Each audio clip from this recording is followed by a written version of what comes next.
What is going on, guys? Welcome to the Logic Pod today. I'm here with Gavin and Rosabella. We will be interviewing her later today. But let's go ahead and kick it right off with our first segment with Gavin. I'm going to be talking about Destiny 2 for a bit. Just yesterday, the first DLC, or not DLC, Season 5, God, I say that too much. Season 5 dropped yesterday. It brought with it the Apex in the tower, and there's going to be blacksmiths and shops and merchants in that area come December 4th, I believe. There's going to be new exotic weapons coming out, such as there's like a linear fusion rifle that was on the trailer picture, and then for Season 6, there's going to be a new Gambit related thing coming out. For Season 7, there's going to be something with the raid robot, the guy who's like sweeping and you go get your raid gear from him. That's all I got for the new seasons that are coming out, and then we got some exotics that are pretty popular and a lot of people don't really know how to get them. There's the Sleeper. All you need to do to get that is go to Mars, and you have to make sure you beat all the campaigns, including like Forsaken and all that. Well, you don't need to beat Forsaken to get it. Well, you do after you beat the campaign Warmind on Mars. Go to the quest person, the girl who's in the little tower on Mars. She'll have a quest for you after you explore for a little bit, and just follow every step. And I think 8 hours is all it's gonna take. It sounds like a lot, but it's worth it. And you'll get the Sleeper, which is a linear fusion rifle exotic. And once you get that, you can go to Io, I believe, and you can get my second favorite exotic, which is the Whisper of the Worm. It's a sniper rifle. You'll learn the steps how to do that once you get to Io. I believe you talk to Asher, and he will tell you. And all you really gotta do is a public event, kill one boss, and then drop into a hole. And after that, it's just straight away parkour. After all that, one more thing. I'm going to state my opinion on the Forsaken DLC because I just recently purchased it and then beat it. Yeah, okay. Now, playing it with my brother, me and him grinded it, and it started out pretty good. But so how they did the first trailer into it, or not the first trailer, like the first cutscene once you start the campaign, they instantly show Cade dying. I don't think they should have done that. I believe everyone who saw Forsaken, like the cover, and knew he's gonna die, but I didn't think they should put it at the front, like just the first cutscene. Yeah. Just put salt in the wound. Yeah, legit. And then after that, you play through all of it, and then it just doesn't show the death scene after he actually dies. So yeah, I didn't really like that much, but it's kind of the same with the Seeker. Yeah, it was pretty well made though, I guess. Let's see, the ending of the Forsaken DLC. I personally loved it. I loved the final boss fight. I loved the story behind it. I love the little twist it had at the end. I love the fact that we end up I love the fact that the Guardian, the person we play, talks in the DLC. He only gets 5 lines, but I thought that was pretty cool when he talked. I thought he should have been able to talk more, but that's that. And in the base game he's able to talk.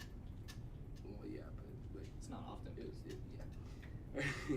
And I agree with the ending. I'm happy that we killed Aldrin, but no. She's not. She no, thinks we should not have done that. There was obviously something he knew that we needed to know.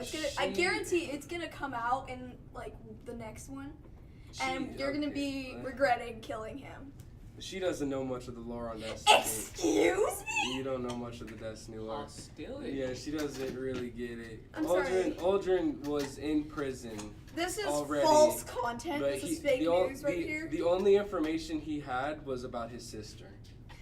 And then he led us to where he thought she was. When he says, "Do you really know which side you're on?" I think that meant a little more than what we know. No, that meant... I think that means he's going to turn on us on some point. That meant the darkness is probably going to consume you if you continue on this path, right? That's all he meant. I know. I just said what we... So, yeah, but what other information does he got?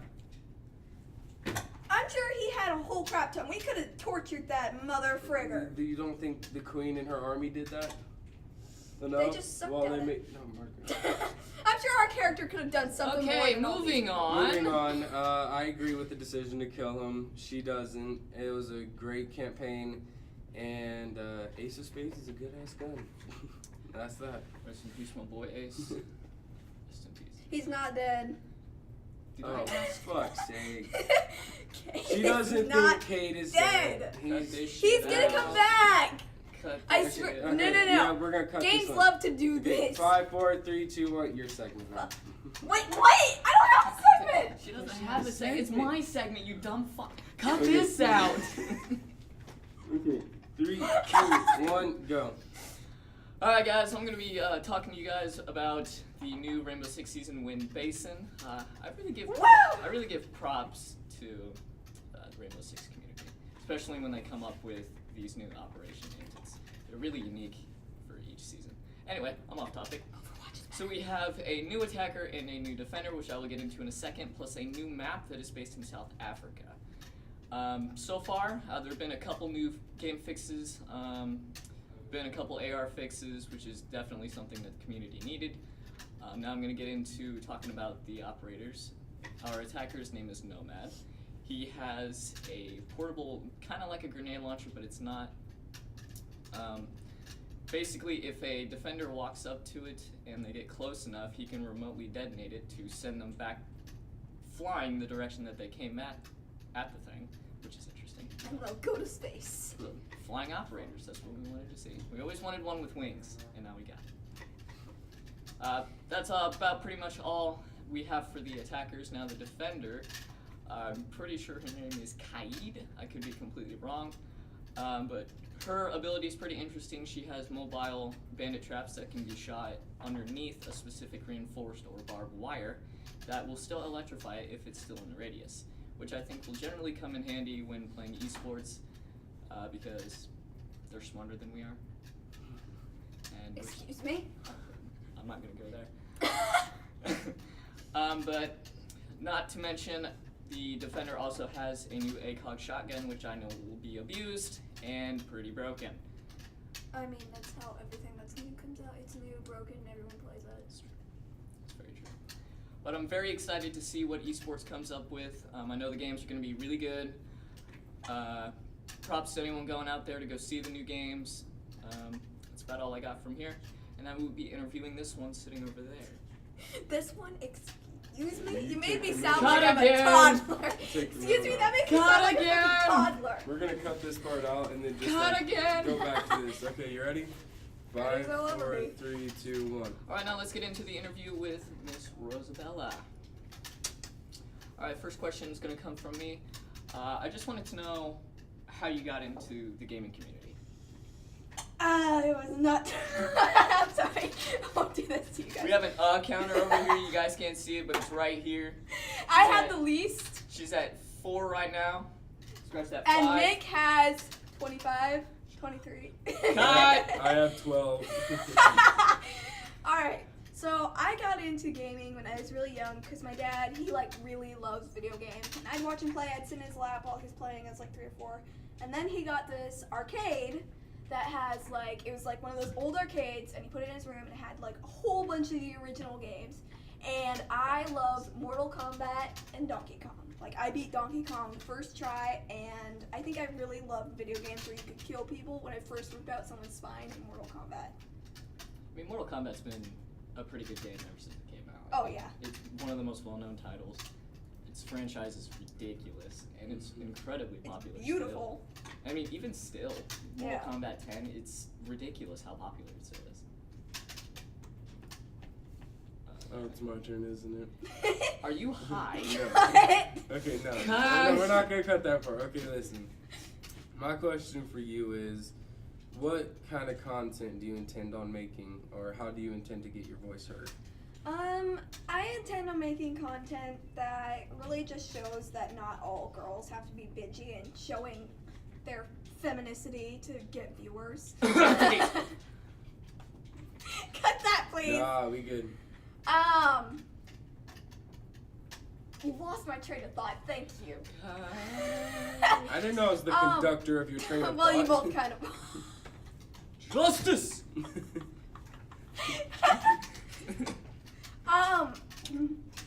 So, can you stop, you fucker? Jesus Christ. So I think that I can do that without my feminicity and without, So how do you intend on getting your voice heard, and what kind of content do you intend on making? I plan on getting my voice heard by proving that not all, like, girl gamers and streamers and YouTubers don't have to use their femininity, and they really. I think I can give a brand that you don't have to do that, and that you don't have to be bitchy to get views, because a lot of female gamers, you see that they're like absolute bitches online. So I am not one of those people, so I think I can prove that girls don't have to be that way to be able to get viewers and followers and things like that. Okay, so when you go to start your social media, let's say, where do you plan to put most of your content, especially after you release it? Do you plan to just kind of link it for each individual piece of social media, or do you plan to just post it on one platform altogether? I use a lot of different platforms already, including Amino, Twitch, YouTube. I'll usually use my Amino for blogging or my opinions. My Twitch is like whenever I'm having fun, because I'm better at conversating off topic when I'm just in the moment. And my YouTube is for like clips and things that I thought were really cool. So I'll probably just link them all together, but I do like to use different things for different uses. Let me think. That's men for you. Yeah. Dang, I see how it is. Okay. Here's a small little question. What is your motto? What is pushing you to do this? What made you want to start this in the first place? Like wanting to get out there and get people's attention, about the whole women in gaming thing. What was your motivation? My motivation was really when I saw that there were, like, it really came to me when I was watching the Overwatch League a couple years ago, and I saw that there were no females playing on the teams, and I was just like, wow, there's really not a lot of women who get out there to do the big gaming, other than all female competitions, which themselves don't have very many viewers or people there.